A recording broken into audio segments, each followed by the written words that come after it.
Hi everybody, today on Political Access we're going to do another community poll recap. So let's dive right into this Get on My Community tab and take a look at the poll results to see what everybody thinks. Now these videos don't usually get a lot of views, so this is just for the fans of the results. So we're going to take a look at all the polls that are at least 1 month old. So the oldest one on here is, how concerned are you about the aftermath of the Ohio train derailment, contamination, government response, rail safety, etc.? Not a big surprise here, 58% very concerned, 28% concerned, 9 are neutral, 1 unconcerned, and 3 very unconcerned. And I never actually did a video on this. A lot of people were talking about it, how this small town in Trump country kind of got overlooked by the federal government. Then there was blaming on the loosening of regulations, some of it under Trump, some of it under Obama. There's conflicting stories about it. Biden and Pete Buttigieg, they should have reacted sooner. Then Trump comes in and makes an appearance. The people of the town, they're obviously going to be a fan of that. I think Buttigieg and Biden, they didn't really want to come in here. It's not their kind of place politically. I even heard J.D. Vance. He waited too long to make a response. So I heard a lot of different things about it. Eventually there was some more political response. And then there were town halls where the rail company bosses were confronted by some of the residents and the mayor. It's a big story. It's a mess. I know train derailments happen fairly regularly. This one seemed to be especially concerning due to the hazardous chemicals. So the air and the water quality, that's obviously going to be a concern. Getting these people health care, their home values plummeting, all those are going to be factors. So not to spend too much time on this, not a surprise. 86% of people are at least concerned, and it's hard to disagree with those results. So we hope everything works out for those residents, but let's go back to the next question, and this is, how far will Nikki Haley go in the GOP primary? This was right after she announced her candidacy, and the results are 9% say she'll drop out by the summer, another 9 say she'll drop out by the end of the year, and here's the big one, 72% say she will drop out early in the primaries, and another 9 say she'll go late in the primaries or better. And at this point, she probably will go past the summer. I haven't exactly followed what kind of money she's raising. I'm sure she has some select donors that are big fans of her, but ultimately she's not going to gain much traction. We've seen it in the polling. There's just not much momentum or movement behind her outside of a niche slice of the electorate, so she might get into the primaries, but unless something incredibly dramatic happens, it seems like she'll be done without much fanfare. Next question, chance of another Supreme Court vacancy before the 2024 election. Very likely 8%, likely 7%, 50-50, 26%, unlikely 50%, very unlikely is down at 10%. Yeah, this one is tough to answer. There's no telling if there's going to be a vacancy due to someone dying or resigning suddenly, and given that we just had a vacancy last year, there's not really a lot of talk about another justice stepping down. If so, you'd either think it would be Sotomayor or Kagan. I don't think someone like Roberts would step down, although you never know. Maybe he wants to make amends to his legacy for the Merrick Garland treatment. But other than that, it would seem like those 6 conservative appointed justices are going to try to wait it out for the next Republican president. The 2 most likely of them to step down would be Thomas or Alito. They're the oldest, so I would agree that it's unlikely, but as always, you never know. The next question is, what is your opinion on mental competency tests for political candidates over a certain age? I ask this because this made news when Nikki Haley suggested that candidates over 70 or 75 or whatever it was should take the mental competency tests. 51% strongly support, 22 support, 12 neutral, 9 oppose, and 5 strongly oppose. There were some interesting comments on this, and I do agree that there would be some discrimination with age. However, it's a universal discrimination. We're all going to age. We would all turn 70, so it's not explicitly leaving anyone out. Just like when judges are forced to retire in some states at a certain age, I think this would be along those lines. Now, personally, I'm not huge on this. If people wanted to do it, I guess, fine, go ahead and do it, but I would probably want it more so for everybody and not just for the oldest candidates. But I understand this has appeal. Why not have mental competency? Seems like that would be beneficial for voters. Then, of course, you're going to get into questions like, what would constitute a mental competency test? I'm sure there would be disagreements over those types of metrics or questions. The next question is, how likely is Donald Trump to be indicted before the next election? Well, this has already happened, but I did ask this a few weeks before it happened. 10% say very likely, another 8 say likely, 26%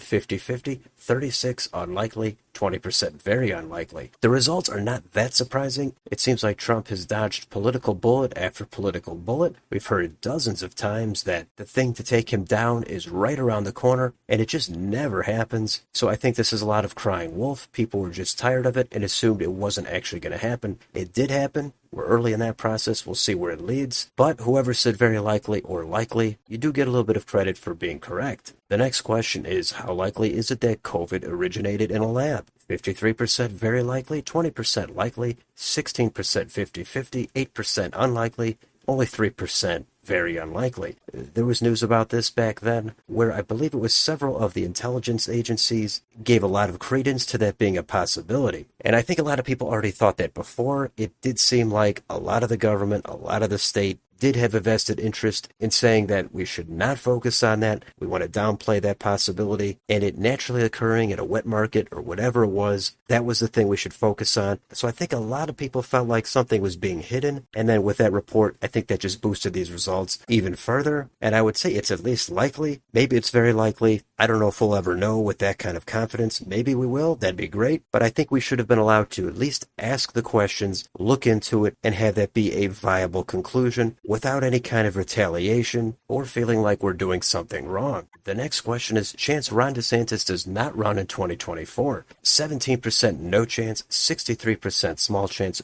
and 20% say there's a good chance. This one I'm conflicted on. There's still time for DeSantis to not get into this race because we can see that Trump has been dominating in all the polls. Of course, DeSantis sees it. He knows it would be an uphill climb, and if he goes up against Trump and flops hard, that could completely evaporate his stock for running for future office, and he might want to just focus on Florida, get back on Trump's good side, and then maybe make a run in 28, or take a cabinet position if Trump were to win. That might be a route he's willing to explore, but most people do seem to think he's going to run. He's got the establishment support, he's got some donors behind him, and that's all well and good. He would be the clear frontrunner if it wasn't for one thing, and of course, that is Donald Trump. So we'll see what happens with that. That will be fascinating either way if DeSantis does or does not run. Next question, will Democrats have any 2024 primary debates? 31% yes, 69% no. This I asked after Marianne Williamson declared her candidacy, and now we have Robert F. Kennedy in the race. It does seem like it would be unlikely there would be any debates,